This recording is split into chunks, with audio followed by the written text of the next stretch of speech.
Só que eu tenho que receber aqui Pavinato, meu xará, pode chegar. Aí, ó, já vem aqui, já vem direto aqui. Meu xará, quando você não tá aqui, eu te cito, já te citei algumas vezes hoje. Nossa, tá ruim a citação, hein? Agora, o Bibo falou... Você tá a Gretchen hoje em dia. O Bibo falou, não vamos permitir. Mas, Pave, e já vou passar isso pra ele também, certo. Já permitiram algumas coisas, né? Opa! A gente vê que o judiciário hoje tem um poder absoluto no Brasil. E isso deve-se ao fato do Senado, principalmente, não ter feito a resistência que poderia ter feito. Exatamente, porque o Senado, ele é o constitucionalmente competente para bater de frente. Como vão vocês, meus queridos? Eu estava olhando e eu estava ouvindo agora da Corregedoria da Câmara, porque o Lira, que é o presidente, ele invocou o ato de mesa 37 de 2009. O ato de mesa 37 de 2009, ele fala que a Corregedoria, ela tem que analisar as condenações contra os deputados federais. Pois bem, nos casos da perda de mandato, que está no artigo 55, inciso 4º e 5º da Constituição, tem duas questões diferentes. A do artigo 5º, que é o caso do Deltan, que é perda de mandato por decisão judicial, a mesa, ela só pode declarar, ela não pode entrar no mérito. Então é inócuo, é absolutamente inócuo falar que o Deltan vai ter direito de defesa com o ato de mesa 37 de 2009, que não tem o condão para isso. Então isso é uma atitude para inglês ver. Agora, temos que separar em duas partes. Eu estou falando como se no Brasil a lei fosse respeitada.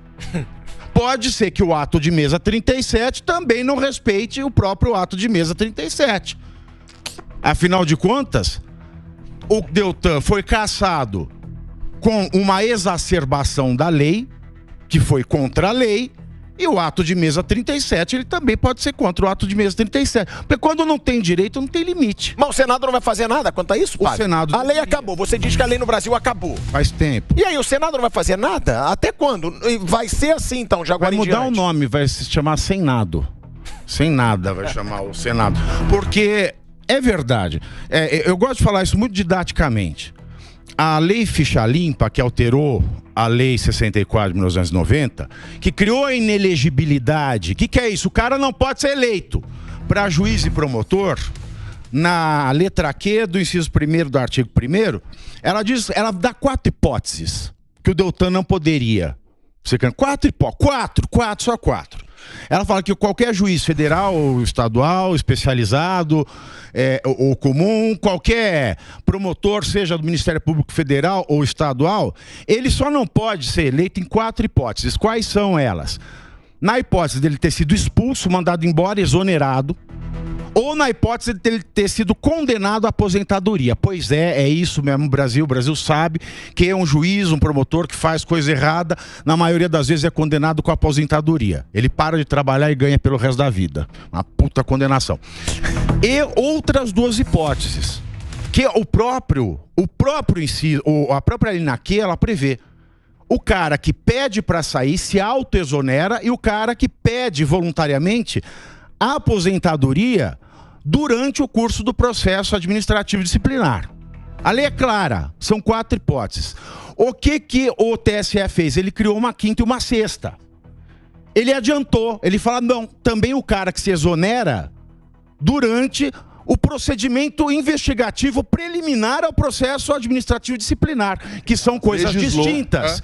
Aí tem muita gente que fala, não há diferença na lei, em processo... Ah, sim, existe sim. Claro na lei 8.102 de 1990, se diz que o servidor federal, ele não pode pedir exoneração, nem pode se aposentar voluntariamente durante o processo administrativo disciplinar. Está lá no artigo 172, se não me falha a memória, da lei 8.102 de 1990, e ela diferencia.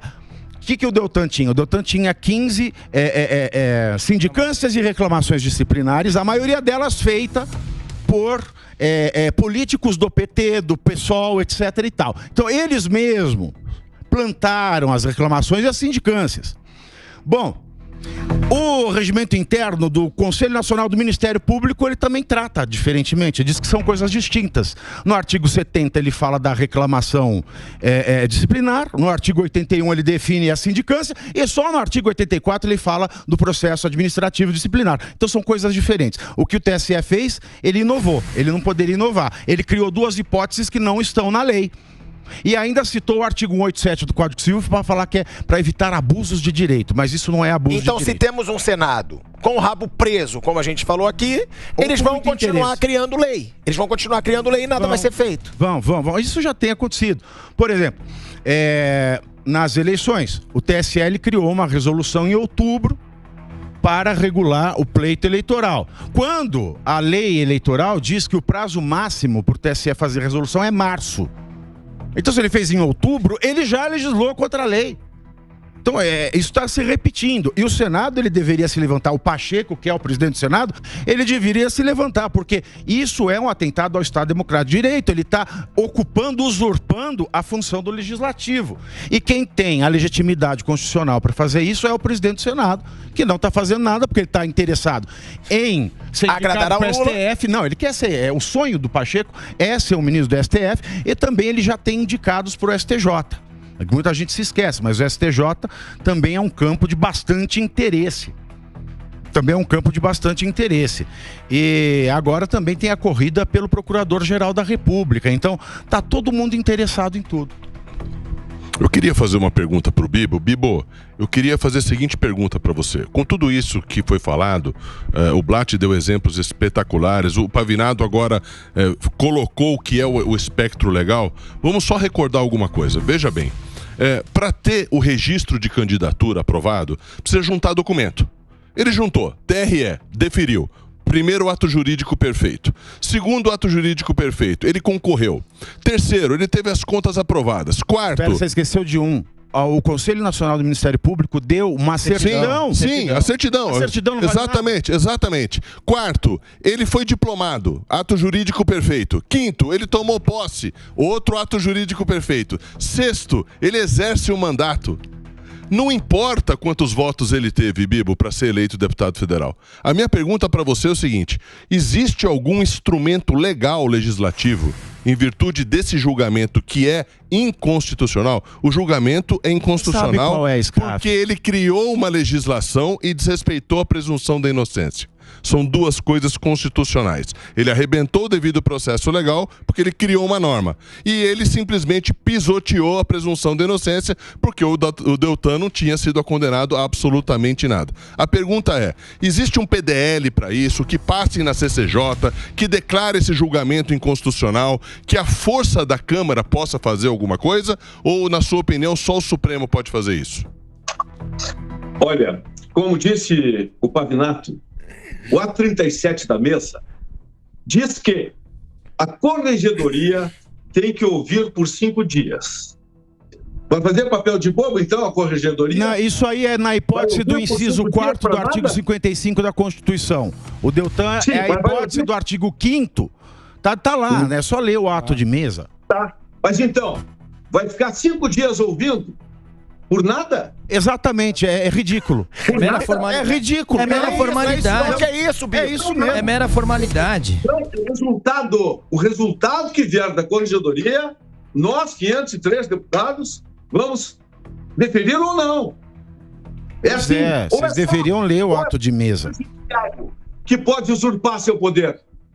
No Brasil que estamos vivendo, onde o judiciário usurpa o poder a todo instante que o Brasil acompanha. Agora, onde nós, do Legislativo, queremos impor a realidade da lei contra um absurdo que foi feito aí, um governo, um momento despótico que vive esse país, nós vamos aceitar? Não, não é. Mas o meio jurídico não é o ato de mesa 37. Não é aceitar. Mas a questão é, será que vai outros dois adiantar alguma coisa esse posicionamento? O primeiro meio jurídico é acessar todos os ministros pela lei de abuso de autoridade. Esse é um. Porque a lei de abuso de autoridade de 2019, que não foi usada ainda, que foi criada justamente para coibir esse tipo de abuso do Ministério Público e do Judiciário sobre o Legislativo e sobre membros do Legislativo, diz que qualquer condenação tomada sem previsão legal configura crime de abuso de autoridade.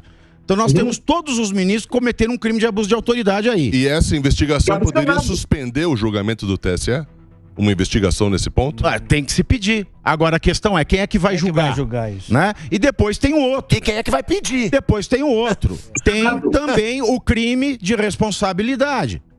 Porque você alterar o significado da lei federal é crime de responsabilidade no artigo 8º, inciso 7º da lei do impeachment. Então nós temos dois instrumentos legais pesados, mas são os únicos dois que poderiam resolver. Pavinato, mas o problema não é quem vai julgar, na minha opinião.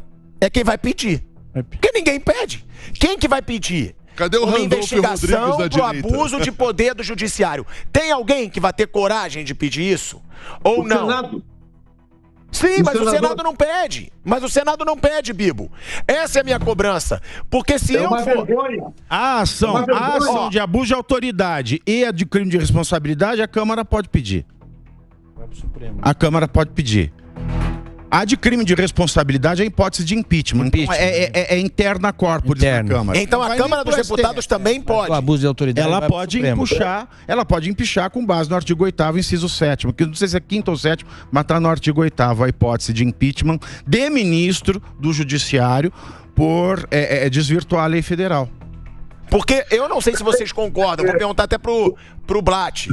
Blatt, eu não sei se você concorda, mas pode falar, Bibo, daqui a pouco. O que falou o Pavinato aí, se é o caso, eu amanhã estou entrando. Pavinato, por favor. Se é isso aí, amanhã eu estou entrando. Olha, então é uma promessa. Então é uma promessa. Eu te passo o caminho. Não é promessa, eu faço. Eu faço. O que você vai fazer amanhã? Porque o mais rápido possível. Não, mas o quê? Você vai entrar, então, com esse pedido de investigação... Não, pedido de impeachment mesmo. Crime de responsabilidade. O pedido de impeachment não vai adiantar de nada. A gente sabe que isso não vai acontecer. Mas alguém tem que tentar. Quero ver o juiz a parte legal.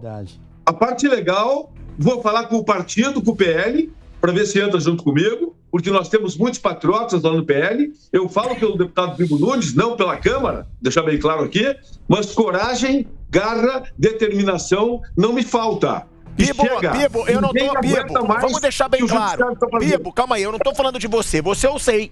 Você bota a cara aqui, inclusive, várias vezes. Mas o que adianta você pedir se não for ninguém junto com você? Se tiver um bando de gente com medo de mexer com o judiciário.